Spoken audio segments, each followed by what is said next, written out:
ਪਿਛਲੇ ਵੀਕਐਂਡ ਦੇ ਦੌਰਾਨ ਕੋਲੋਰਾਡੋ ਦੇ ਵਿੱਚ ਇੱਕ ਵਾਰ ਫਿਰ ਮਾਸ ਸ਼ੂਟਿੰਗ ਹੋਈ।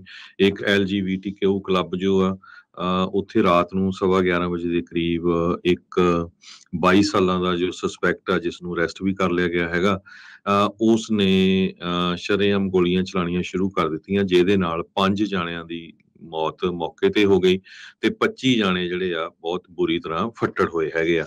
ਸਸਪੈਕਟ ਜੋ ਆ ਐਂਡਰਸਨ ਲੀ ਐਲਡਰਿਚ, ਉਸਨੇ ਕਹਿੰਦੇ ਲੌਂਗ ਰਾਈਫਲ ਦੇ ਨਾਲ ਜਦੋਂ ਉਹ ਕਲੱਬ ਕਿਊ ਦੇ ਵਿੱਚ ਐਂਟਰ ਕੀਤਾ ਕੋਲੋਰਾਡੋ ਸਪ੍ਰਿੰਗਸ ਦੇ ਵਿੱਚ, ਉਸੇ ਟਾਈਮ ਉਸਨੇ ਸ਼ੁੱਕਰਵਾਰ ਰਾਤ ਨੂੰ 11:30 ਵਜੇ ਦੇ ਕਰੀਬ ਗੋਲੀਆਂ ਚਲਾਉਣੀਆਂ ਸ਼ੁਰੂ ਕਰ ਦਿੱਤੀਆਂ। ਇਹ ਕੋਲੋਰਾਡੋ ਸਪ੍ਰਿੰਗ ਦੇ ਪੁਲਿਸ ਚੀਫ ਐਡਰੀਅਨ ਵੈਸਕੁਇਜ਼ ਉਹਨਾਂ ਨੇ ਦੱਸਿਆ ਹੈਗਾ।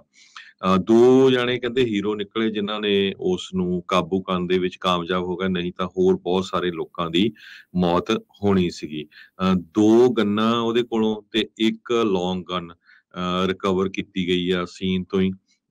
ਐਲਡਰਿਚ ਜੋ ਸਸਪੈਕਟ ਆ ਉਹਦੇ ਸੱਟਾਂ ਵੀ ਲੱਗੀਆਂ ਤੇ ਉਸਨੂੰ ਹਸਪਤਾਲ ਦੇ ਵਿੱਚ ਐਡਮਿਟ ਕੀਤਾ ਗਿਆ। ਪਹਿਲੀ ਕਾਲ 11:56 ਤੇ ਸ਼ਨੀਚਰਵਾਰ ਨੂੰ ਰਾਤ ਨੂੰ ਆਈ ਤੇ ਜਦੋਂ ਡਿਸਪੈਚਰਸ ਨੂੰ ਉੱਥੇ ਡਿਸਪੈਚ ਕੀਤਾ ਗਿਆ ਕੋਲੋਰਾਡੋ ਦੀ ਪੁਲਿਸ ਡਿਪਾਰਟਮੈਂਟ ਦੇ ਮੁਤਾਬਕ।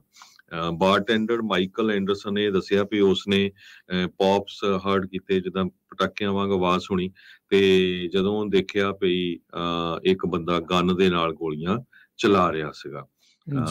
ਸੋ ਐਕਟਿਵ ਸ਼ੂਟਰ ਪ੍ਰੋਟੋਕਾਲ ਐਕਟੀਵੇਟ ਕਰ ਦਿੱਤਾ ਗਿਆ। ਇਹ ਜਿਹੜੀਆਂ ਮਾਸ ਸ਼ੂਟਿੰਗਸ ਆ ਆਪਾਂ ਦੇਖਦੇ ਆ ਵੀ ਹਰ ਹਫ਼ਤੇ ਕਿਤੇ ਨਾ ਕਿਤੇ ਹੋ ਰਹੀਆਂ ਹੈਗੀਆਂ। 661 ਦੇ ਕਰੀਬ ਮਾਸ ਸ਼ੂਟਿੰਗਸ USA ਦੇ ਵਿੱਚ ਇਸ ਸਾਲ 'ਚ ਹੋ ਗਈਆਂ, ਕੱਲੀਆਂ ਇਸ ਸਾਲ 'ਚ। ਜੀ ਬਿਲਕੁਲ ਯਾਦ ਹੋਣਾ ਹਰਜੋਤ ਸਿੰਘ ਜੀ, ਇੱਦਾਂ ਦੀ ਇੱਕ ਹੋਰ ਇੱਕ ਔਰਲੈਂਡੋ ਦਾ ਪਲਸ ਜਿਹੜਾ ਉਹ ਵੀ ਗੇ LGBT ਵਾਲਾ ਹੀ ਇਹਨਾਂ ਦਾ ਇੱਕ ਕਲੱਬ ਸੀ, ਉੱਥੇ ਵੀ 29 ਸਾਲਾਂ ਦੇ ਉਮਾਰ ਮਟੀਨ ਨੇ ਉਦੋਂ ਗੋਲੀਆਂ ਜਿਹੜੀਆਂ ਉਹ ਚਲਾਈਆਂ ਸੀ ਤੇ ਉਦੋਂ 49 ਲੋਕਾਂ ਨੂੰ ਉਹਨੇ ਮਾਰ ਮੁਕਾਇਆ ਸੀ, 53 ਜ਼ਖਮੀ ਜਿਹੜੇ ਉਹ ਕੀਤੇ ਸੀ। ਕਿ ਉਹ ਉੱਥੇ ਦਾ ਇੱਕ ਗੇ ਨਾਈਟ ਕਲੱਬ ਸੀਗਾ ਔਰਲੈਂਡੋ ਫਲੋਰੀਡਾ 'ਚ। ਸੋ ਇੱਥੇ ਕੋਲੋਰਾਡੋ ਸਪ੍ਰਿੰਗਸ ਦੇ ਵਿੱਚ ਹੁਣ ਇਹ ਘਟਨਾ ਜਿਹੜੀ ਉਹ ਵਾਪਰੀ ਹੈ। ਜੇ ਤੁਸੀਂ ਦੱਸਿਆ ਵੀ ਜੇ ਤੇ ਕਾਬੂ ਨਾ ਕਰਦੇ ਤਾਂ ਇਹਨੇ ਹੋਰ ਵੀ ਜ਼ਿਆਦਾ ਘਾਣ ਜਿਹੜਾ ਉੱਥੇ ਕਰ ਦੇਣਾ ਸੀਗਾ।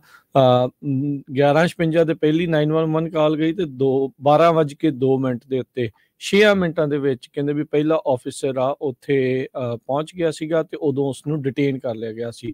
ਸੋ 6 ਮਿੰਟਾਂ ਦੇ ਵਕਫੇ ਦੇ ਵਿੱਚ ਉਸਨੇ ਐਡਾ ਜਿਹੜਾ ਆ ਕਹਿ ਲਓ ਵੀ ਕੋਹਰਾਮ ਜਿਹੜਾ ਉਹ ਮਚਾ ਦਿੱਤਾ ਸੀਗਾ। ਸੋ ਉੱਥੇ ਦੀ ਕਹਿੰਦੇ ਵੀ ਹੁਣ ਉਹਨੂੰ ਪੂਰੀ ਤਰ੍ਹਾਂ ਸੀਲ ਕੀਤਾ ਗਿਆ ਆ ਤੇ ਇਹ ਸਾਰਾ ਕੁਛ ਆ।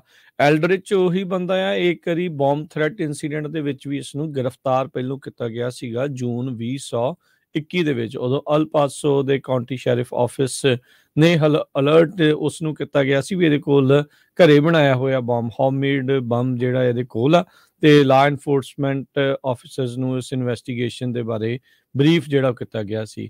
ਇਸ ਦੇ ਉੱਤੇ ਜਿਹੜੇ ਆ 2 ਕਾਊਂਟ ਫੈਲਨੀ ਮੈਨਸਿੰਗ, 3 ਕਾਊਂਟ ਫਸਟ ਡਿਗਰੀ ਜਿਹੜੇ ਉਹ ਕਿਡਨੈਪਿੰਗ ਦੇ ਉਦੋਂ ਜਿਹੜੇ ਉਹ ਪਾਏ ਗਏ ਸੀ। ਹੁਣ ਜਿਹੜੇ ਹਰਜੋਤ ਸਿੰਘ ਜੀ ਇਸ ਦੇ ਉੱਤੇ ਜਿਹੜੇ ਹੇਟ ਕ੍ਰਾਈਮ ਦੇ ਪੱਖ ਤੋਂ ਵੀ ਇਸ ਨੂੰ ਜਿਹੜਾ ਉਹ ਦੇਖਿਆ ਜਾ ਰਿਹਾ ਆ। ਅਜੇ ਮੋਟਿਵ ਦੇ ਬਾਰੇ ਪੂਰਾ ਕਲੀਅਰ ਨਹੀਂ ਆ। ਪੁਲਿਸ ਜਾਂਚਕਰਤਾ ਜਿਹੜੇ ਆ ਉਹ ਇਸ ਟਾਈਮ ਇਸ ਦੇ ਸੋਸ਼ਲ ਮੀਡੀਆ ਤੇ ਬਾਕੀ ਜਿਹੜਾ ਇਸ ਦੀ ਹਿਸਟਰੀ ਆ ਉਸ ਦੀ ਘੋਖ ਜਿਹੜੀ ਆ ਉਹ ਕਰ ਰਹੇ ਆ ਵੀ ਇਸ ਦੇ ਕਤਲੋਗਾਰਤ ਕਰਨ ਦੇ ਪਿੱਛੇ ਕੀ ਮਕਸਦ ਜਿਹੜਾ ਆ ਉਹ ਹੋ ਸਕਦਾ ਹੈਗਾ ਆ। ਸੋ ਕੋਲੋਰਾਡੋ ਦੇ ਵਿੱਚ Harjot Singh ji red flag law ਹੈਗਾ ਜਿਹੜਾ 2020 ਦੇ ਵਿੱਚ ਇਫੈਕਟ 'ਚ ਆਇਆ ਸੀ। ਇਹਦੇ ਨਾਲ ਜਿਹੜੇ ਉਸਦੇ ਰਿਸ਼ਤੇਦਾਰ, ਹਾਊਸ ਹੋਲਡ ਮੈਂਬਰਸ ਆ ਅਤੇ ਲਾ ਇਨਫੋਰਸਮੈਂਟ ਆ ਉਹ ਜੱਜ ਨੂੰ ਆਖ ਸਕਦੇ ਆ ਵੀ ਉਸ ਬੰਦੇ ਦੀ ਗਨ ਆ ਉਸ ਨੂੰ ਪੋਜੈਸ ਕਰ ਲਿਆ